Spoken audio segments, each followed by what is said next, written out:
This is Democracy Now!, the Quarantine Report. I'm Amy Goodman with Juan Gonzalez. We end today's show in Minneapolis, where protesters continue to take to the streets to demand justice for George Floyd, African-American man killed by white police officer Derek Chauvin last week, when Chauvin pinned him to the ground, pressing his knee into his neck for nearly 9 minutes, as Floyd repeatedly said, "I can't breathe."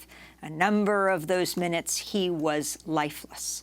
The viral video of the murders sparked nationwide uprising against police. 2 separate autopsies Monday confirmed Floyd's death was a homicide. Derek Chauvin was charged Friday with third-degree murder and second-degree manslaughter. The 3 other officers who were fired along with Chauvin have not been charged, even as new video appears to show 2 of them also kneeling on George Floyd's body as he laid on the pavement. George Floyd's memorial service is planned for Thursday in Minneapolis, his funeral scheduled for Tuesday in Houston. On Monday, George Floyd's younger brother Terrence called for peace from the site of his brother's murder. So if I'm not over here wilding out, if I'm not over here blowing up stuff, if I'm not over here messing up my community, come on, then what are y'all doing? What are y'all doing? Y'all doing nothing, because that's not gonna bring my brother back at all. I know. He would not want y'all to be doing this.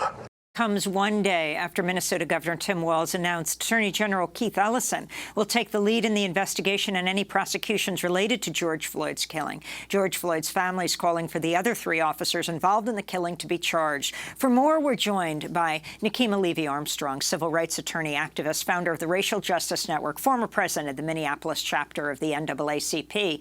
If you can talk, Nekima Levy Armstrong, and thanks so much for joining us once again, about these latest developments. The announcement of the second independent autopsy, which says that George Floyd died by asphyxiation, but also confirming what the coroner said, this was a homicide. And then talk about Keith Ellison, the now Attorney General, first Muslim member of Congress, taking over the prosecution and what's happening there. I don't think that most of us are surprised that the county medical examiner tried to find a reason related to why George Floyd died that distanced it from law enforcement's role. So, for example, if you think back to the night that George Floyd died, the police issued a press release that we know was a bogus press release claiming that George Floyd died as a result of a medical incident. And so the county medical examiner's report is consistent with this notion that an underlying medical condition caused his death, whereas the autopsy that was conducted independently by the family of George Floyd shows that he died as a result of asphyxiation related to the officer holding his knee on George Floyd's neck for several minutes and not allowing him the opportunity to breathe.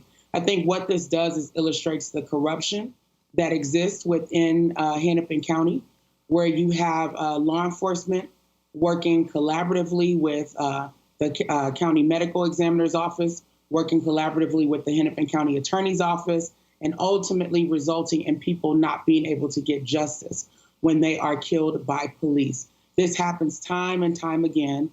Many of these cases are ruled as a homicide, but that has not resulted in justice for victims of police violence, victims of police shootings, and in this case, victims of asphyxiation as a result of police conduct.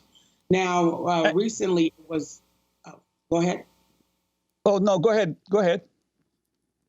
Recently, it was announced that former Congressman Keith Ellison, now Minnesota Attorney General, is going to take over the case. And I mean, for many of us, we are glad that the case will no longer be in the hands of Mike Freeman. However, when Keith Ellison said that he would be taking over the case, he claimed that he would be working collaboratively with Mike Freeman's office. So that has raised our antenna as activists, as well as attorneys who care about social justice, because we know that Mike Freeman has routinely failed to hold police officers accountable who kill civilians. And so we're saying Mike Freeman should have no role in this case whatsoever. Even if you look at the original charging decision, he has charged Chauvin, who is the main cop who has been arrested and the one seen in the video with his knee on George Floyd's neck. He's charged him with third-degree murder, which is similar to someone randomly shooting into a crowd, not having a specific person that they're targeting, and that person dying.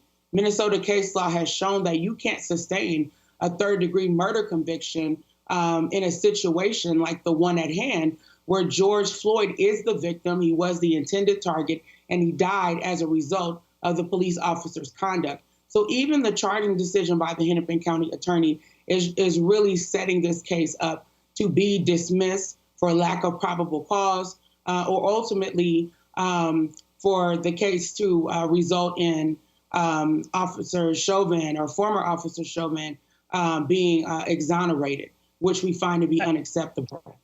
And Nekima Levy Armstrong, the most recent video that shows that not only the one officer in the previous video, Chauvin was actually had his knee on the victim's neck, but that two other officers also had their knees down on his chest and his torso.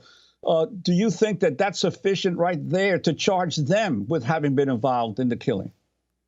Absolutely. It's a no-brainer. I mean, we've had medical professionals from around the country weighing in on social media, raising concerns about what happened and calling what occurred to George Floyd murder. This is why we have been demanding that all four officers be charged now by Keith Ellison, because, again, we want the case completely taken out of the hands of the Hennepin County attorney. But beyond that, I need to talk a little bit about our concerns regarding Keith Ellison.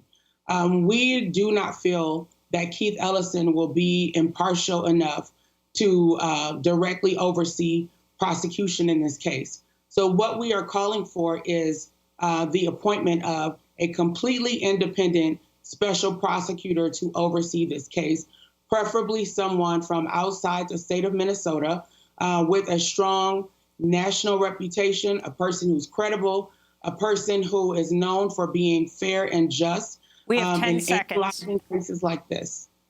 Nekima Levy Armstrong, I want to thank you so much for being with us. Civil rights attorney, activist, founder of the Racial Justice Network, former president of the Minneapolis chapter of the NAACP. And that does it for our show. Democracy Now! Working with as few people on site as possible. The majority of our remarkable team is working from home. If you'd like to sign up for our daily digest, our daily newsletter, you can go to democracynow.org. Democracy Now! Produced with Renee Fels, Mike Burke, Dina Guzder, Libby Rainey, Nermeen Sheikh, Carla Wills, Tammy Warren, Trina Nadura, Sam Alkoff, Tamer Studio. I'm Amy Goodman with Juan Gonzalez.